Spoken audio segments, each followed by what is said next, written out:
శివాయ గురవే నమః. శ్రీమాత్రే నమః. శ్రీ గురుభ్యో నమః. సత్సంగ సభ్యులందరికీ నమస్కారం అండి. మనం శివానంద లహరిలో ఈరోజు మనం 68వ శ్లోకానికి వచ్చాం. 68వ శ్లోకం. అమితముదమృతం ముహుర్దుహంతీం విమల భవత్పదగోష్టమావసంతీం సదయ పశుపతే సుపుణ్యపాకాం మమ పరిపాలయ భక్తిధేనుమేకాం.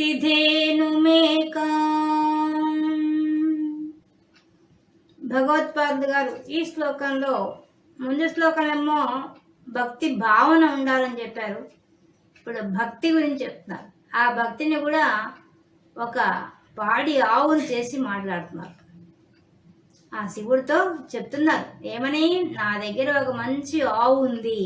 ఏం ఆవు ఉంది అక్కడ? భక్తి ధేను. భక్తి అనే ఒక ఆవు ఉందట ఆయన దగ్గర.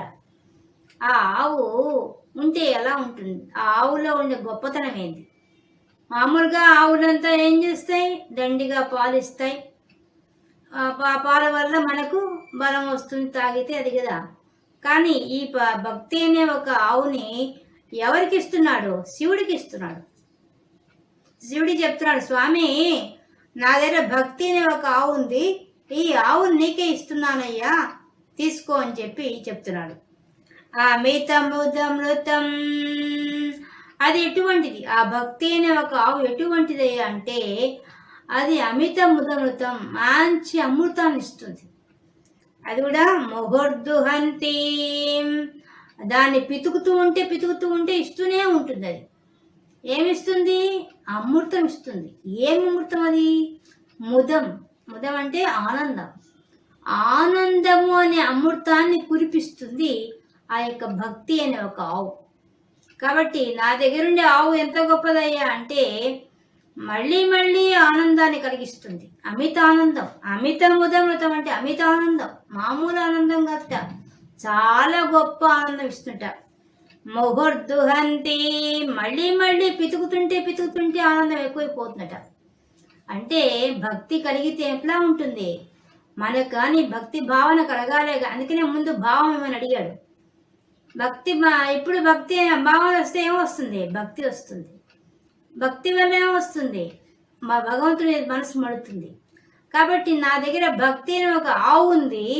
మరి ఆవు గొప్పతనం ఏంటంటే దాని దగ్గర సమృద్ధిగా పాలున్నాయి. ఏం పాలున్నాయట? ఆనందం అనే పాలున్నాయట. అది కూడా ఎట్లా ఉన్నాయట? పితికే కొద్దీ మళ్ళీ ఉత్పత్తి అవుతుంటాయట, అమితంగా వస్తాయట. కొంచెం అరవా కాదు, 1 లీటర్ 2 లీటర్లు కాదట, అమితంగా. మామూలు ఆవు పాలు పితికితే 2 లీటర్లు 3 లీటర్లు వస్తాయేమో, కానీ ఇది అటువంటిది కాదట. పితికే కొద్దీ ఇంకా ఎక్కువ వస్తాయట. అటువంటి ఆవు ఉందట ఆయన దగ్గర. కాబట్టి మనం కూడా తెలుసుకోవాలి, భక్తి అనే భావన ఉంటే మాత్రం నిరంతరం అదే భావన ఉంటుంది. ఆ భావనలో మునిగిపోతారు భక్తులు. ఆ భక్తి మార్గంలో అడుగు పెట్టడం ఆలస్యం, కానీ అడుగు పెట్టిన తర్వాత ఇంకా ఆ భక్తి ఆ విధంగా తీసుకెళ్ళిపోతుంది భగవంతుడి దగ్గరికి. ఇలాగే మనకి జానాబాయిని అమిత భక్తురాలు ఆమె వచ్చి గుడికి తీసుకెళ్తా. చిన్నప్పుడు వాళ్ళ తల్లిదండ్రులు తీసుకెళ్తే గుడిలో కూర్చొని బయటికి రాదు, నేను రాను ఇంటికి అంటుంది. అప్పుడు తల్లిదండ్రులు చాలా దిగులు పడిపోతారు, ఇదేంది పసిబిడ్డ ఇంటికి రావాలంటోంది అని చెప్పేసి. అమిత భక్తి ఉంటుంది. అప్పుడు అక్కడికి నామదేవుడు వస్తాడు. వాళ్ళు తల్లిదండ్రులు రమ్మని ఇంటికి రమ్మని బతిలాడుతుండడం, అమ్మాయి రానని చెప్పడం అంతా గమనించి ఆయన అడుగుతాడు ఏమైంది అనేసి. ఆ అమ్మాయి చెప్తుంది, నాకు ఇక్కడ భగవంతుడి దగ్గర ఉండిపోవాలనిపిస్తోంది, నాకు ఇంటికి పోవాలని లేదు అంటుంది. అప్పుడు ఆయనకు అర్థమైపోతుంది ఆ చిన్న వయసుకే ఆ పాప చాలా భక్తురాలన్న విషయం. అప్పుడు తల్లిదండ్రులు చెప్తాడు, నేను నా దగ్గర ఉంచుకుంటాను, నేను ఆ పాప భక్తి ఎక్కువగా ఉంది, అలాంటి వాళ్ళకి నా దగ్గర ఉంటే మంచిదని చెప్పి వాళ్ళని ఒప్పించి దానింటి తీసుకెళ్ళిపోతాడు. తీసుకెళ్తే ఆ పాప ప్రతిరోజు గమనిస్తుంటుంది నామదేవుణ్ణి, అందరికి వచ్చే భక్తులందరినీ గమనిస్తూ ఉంటుంది. అసలే భక్తి ఎక్కువ, ఇంకా పెరిగిపోతుంది ఆమెకి. ఆమె ఒకసారి పిడకలు తయారు చేస్తుంటుంది. ఆ పిడకలు తయారు చేస్తుంటే ఆ పక్క నుండి ఆమె వచ్చి ఈ పిడకలు దొంగతనంగా తీసుకుపోతుంది. తీసుకుపోయి నేను కనిపెట్టేసి రచ్చ చేస్తుంది, నా పిడకలు నాకు కావాలని చెప్పేసి. అప్పుడే నామదేవుడు వాడంతా వచ్చి ఎందుకు అట్లా కనప చేస్తున్నావు, ఏమైంది అంటే నా పిడకలు ఆమె దొంగిలించిందని చెప్తున్నాడు. పిడకలు దొంగిలిస్తే ఎట కనుక్కున్నావు, అసలు నువ్వు అన్ని పిడకలు ఒకటే ఉంటాయి కదా, ఎట కనుక్కుంటారు అట్లా, నువ్వు కనుక్కోలేవు కదా అంటే, లేదు నా పిడకలు నేను గుర్తించగలను ఉంటుంది. అదేనా సాధ్యం, చూపించు అంటారు.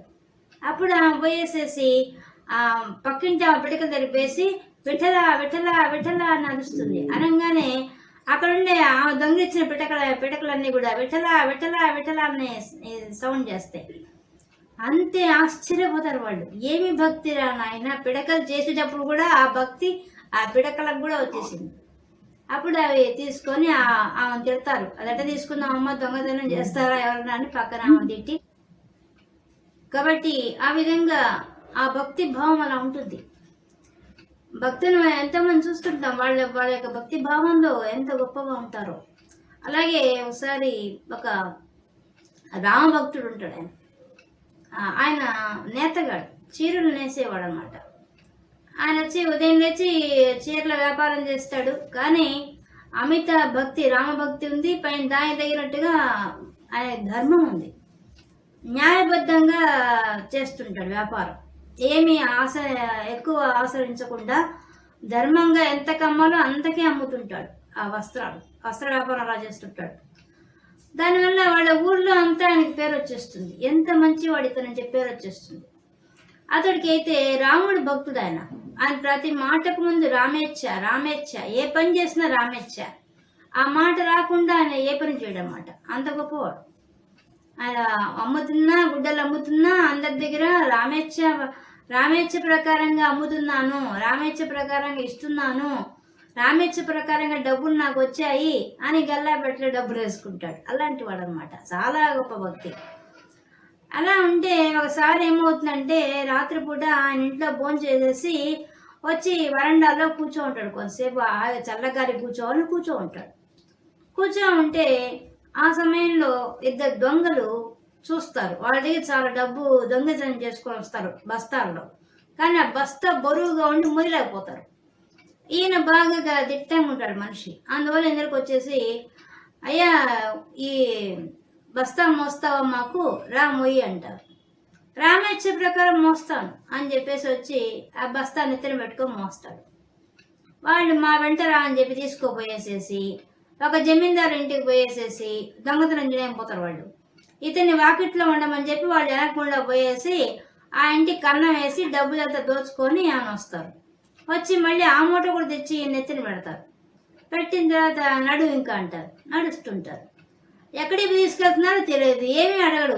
రామనామం చెప్పుకుంటూ వాళ్ళు వెంబడి పోతూ ఉంటే కొంతసేపటి రాజభట్లు వచ్చేస్తారు. వచ్చేసరికి వాళ్ళు ఏం చేస్తారు, కొద్ది దూరంలో శబ్దం వినపడుతుంది. ఆ గుర్రాల శబ్దం వినపడంగానే వాళ్ళు ఏం చేస్తారు, వెంటనే వాళ్ళు మోయగలిగినంత ధనం తీసేసుకొని మిగతా మూటంతా ఈ నెత్తిని పెట్టి పారిపోయేసరికి ఇంతలో రాజభట్లు వచ్చేస్తారు. ఇతను తల మీద మూత ఉండేసరికి పట్టుకుంటారు. పట్టుకొని ఏం దొంగతనం చేస్తావు, నువ్వు బుద్ధి లేదా నీకు అని చెప్పి తిడతారు. రామేచ్ఛ ఏదైతే అది అని చెప్తాడు, అంతే తప్ప ఏమీ చెప్పడు. బాబు ఇప్పుడు కాదు, న్యాయాధికారికి తీసుకుపోతామని చెప్పేసి తీసుకెళ్తే ఆయన జైల్లో వేసేస్తారు. రామేచ్ఛ ఇలా ఉంది కావాలి నాకు అని చెప్పేసి ఆయన అక్కడ కూర్చొని హాయిగా రామనామం చెప్పుకుంటూ కూర్చుంటాడు. తెల్లవారైపోతుంది, న్యాయాధికారికి తీసుకెళ్తారు. ఈ విషయం ఇంట్లో ఊరంతా తెలిసిపోతుంది. ఊరికి తెలుసు ఆయన గొప్పతనము, ఆయన యొక్క ధర్మనిష్ట తెలుసు అందరికి. ఆ ఊరు వచ్చేస్తారు న్యాయాధికారి దగ్గరికి. వచ్చేసేసి వాళ్ళంతా, ఏమయ్యా ఆయన ఎందుకు బంధిస్తున్నారు, ఆయన గొప్ప రామభక్తుడయ్యా, ఆయన న్యాయంగా కూడా వ్యాపారం చేసేవాడు, అటువంటి ఆయన పట్టుకొచ్చి మీరు ఇట్లా జైల్లో ఎందుకు వేశారని చెప్పేసి అందరూ ఊరి జనం అంతా వచ్చేస్తారు. ఆ న్యాయాధికారి ఆశ్చర్యపోతాడు, ఒక వ్యక్తి కోసం ఇంతమంది వస్తారా, అపరాధం చేశాడు అని, దొంగతనం చేశాడు ఒక నేరం చెప్పబడుతుంటే ఇతని కోసం ఇంతమంది వస్తారని చెప్పేసి ఆశ్చర్యపోతాడు. అప్పుడు అతను పిలిపించి న్యాయాధికారి అడుగుతాడు, అసలు ఏం జరిగిందో మొత్తం చెప్పు అంటాడు. అప్పుడు ఆయన, అయ్యా నేను భోజనం చేసి చల్లగాలి కోసంగా బయట రామేచ్ఛ ప్రకారంగా వచ్చి బయట కూర్చున్నాను. అప్పుడు ఇద్దరు వ్యక్తులు నా దగ్గరకు వచ్చారు. వాళ్ళు మాకు బరువు మోయమని అడిగారు.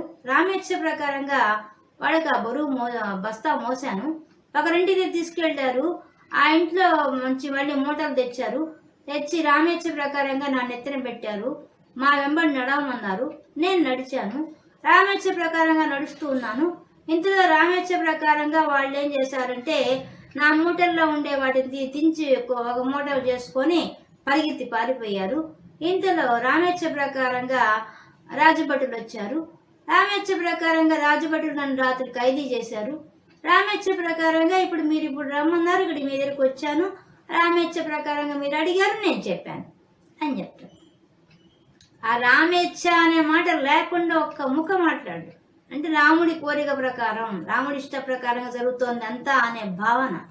అంతటా ఆయన రాముడి తత్వాన్ని చూస్తున్నాడు. అందుకనే రామేచ్ఛ రామేచ్ఛ అని చెప్తూనే ఉన్నాడు. అప్పుడు ఆ న్యాయాధికారి ఆశ్చర్యపోతాడు. ఆ రామేచ్ఛ అనే పదం లేకుండా ఒక్క ముఖ మాట్లాడాడు అతను. ఇప్పుడు అర్థమైపోతుంది అతని భక్తి భావం ఎంతో గొప్పదో అని చెప్పేసి. వెంటనే ఆయన విడుదల చేసి ఆ రాజభటులకు చెప్తాడు, నిజమైన దొంగలు వేరే, వాళ్ళు దొంగతనం చేసి ఈ నెత్తిన వేశారు, వాళ్ళని పట్టుకోండి పోయింది అని చెప్పి అతన్ని చాలా మెచ్చుకుంటాడు. ఇంత భక్తి భావం ఉంది నీకు, దానికి తోడు ఇంతమంది ఇదే నీ ఊరి జనమంతా నీ కోసం వచ్చారంటే అర్థం అవుతుంది అసలు నువ్వు నిర్దోషివని అని పంపించేస్తారు. అంత భక్తి భావం అనడానికి అట్లాగా ఉంటుంది భక్తి. అటువంటిది ఆ ఆనందాన్ని కలిగించేది ఆ భక్తి. అటువంటి భక్తి గురించి గారు చెప్తున్నాడు. ముహుర్దుహంతి, పితికే కొద్దీ ఇంకా ఎక్కువైపోతుంది ఆనందం. ఆ భక్తి దేని ఇచ్చేటువంటి ఆ అమృతం వల్ల ఆనందం అనే అమృతం ఇస్తుంది కాబట్టి ఆ ఆవు దానివల్ల ఆ ఆనందం ఎట్టవుతుంది, పితికే కొద్దీ ఇంకా ఎక్కువైపోతుంది. విమల భవత్పద గోష్టమావసంతి.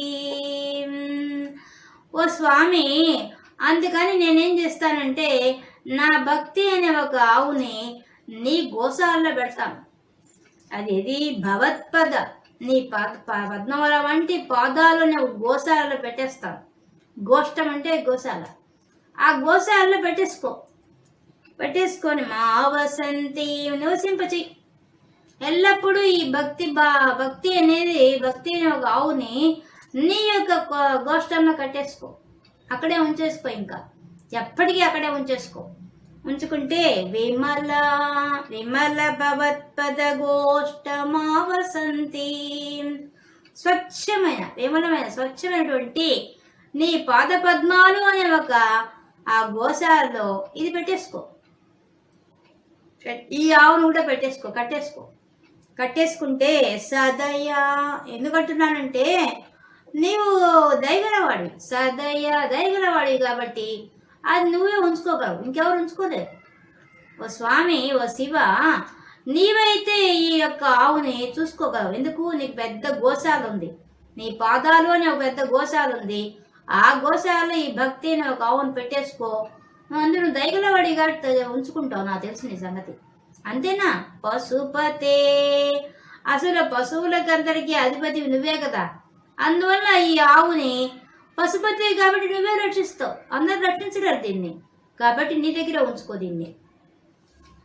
సుపుణ్యపాకం, దీనికి సుపుణ్యపాకం, పుణ్యము అనేటువంటి ఒక దూడ కూడా ఉంది.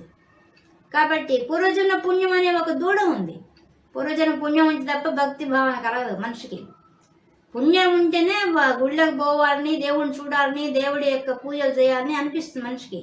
కాబట్టి అది చెప్తున్నాడు, సుపుణ్యపాకం, నాకు పూర్వజన్మ పుణ్యం ఉంది కాబట్టి ఆ భక్తి అనే ఒక ఆవు నాకు లభించింది. ఈ ఆవును మాత్రం నీ యొక్క పాదవులు అనే గోశాలలో కట్టేస్తే అది అక్కడే ఉండిపోతుంది, నీకు ఎక్కడికి పోదు. ఎందుకంటే నీ గోశాల సురక్షితమైంది మరియు శాశ్వతమైంది. ఇంకో గోశాలకు పోవాల్సిన అవసరం లేదు. నీకు శుభ్రంగా బాగుంటుంది, అనువుగా ఉంటుంది, అన్నిటికీ అవకాశం ఇస్తుంది. కాబట్టి అక్కడే ఉంచుకోవడం మంచిది. సదయ పశుపతే సుపుణ్యపాకం మమ పరిపాలయ, నన్ను రక్షించవయ్యా. ఈ విధంగా నీవు నా ఆవును తీసుకొని నీ గోశాలలో పెట్టుకొని నన్ను రక్షించవయ్యా అని అడుగుతున్నాడు. మనకు రాదు ఈ ఆలోచన, ఆయనకి కాబట్టి వచ్చింది. భక్తి భావన రావాలి. వచ్చిన తర్వాత భక్తి స్థిరంగా కూర్చోవాలి మనసులో. స్థిరంగా కూర్చోవడం చాలా కష్టం. అది కూడా ఎవరి మీద ఉండాలి ఆ భక్తి? ఆ భగవంతుడి పాదాల దగ్గర ఆశ్రయించాలి. ఆ ఆశ్రయ బుద్ధిని అడుగుతున్నాడు. ఆ విధంగా ఉండాలని చెప్పి దానికి అనుగుణంగా ఆవు చేశాడు. భక్తిని ఆవుని చేసి, ఆ ఆవు ఎటువంటిదంటే మళ్ళీ శివుడు అడుగుతాడు కదా, ఏంటి నీ యొక్క ఆవు యొక్క గొప్పతనం అంటే, నా ఆవు ఆనందం అనే ఒక అమృతాన్ని ఇస్తుంది, అది కూడా పితికే కొద్దీ ఎక్కువ ఇస్తుంది, దానికి పూర్వజన్మ పుణ్యం అనే ఒక దూడ ఉంది, కాబట్టి ఇటువంటి నా ఆవుని నీ గోశాలలో కట్టేసుకోవయ్యా, నీవు దయగలవాడే కాబట్టి, పశువులకు అధిపతివి కాబట్టి నీవే రక్షించాలి నా దేనువునని చెప్పి అడుగుతున్నాడు ఆదిశంకరాచార్యుడు. ఈ విధంగా మనకి శివానంద లహరిలో 68వ శ్లోకంలో ఆదిశంకరాచార్యులు భక్తిని ఆవుగా చేసి వర్ణించారు. ఈరోజు మనం శివానంద లహరిలో 68వ శ్లోకం నుండి విశేషాంశాలు తెలుసుకున్నాం.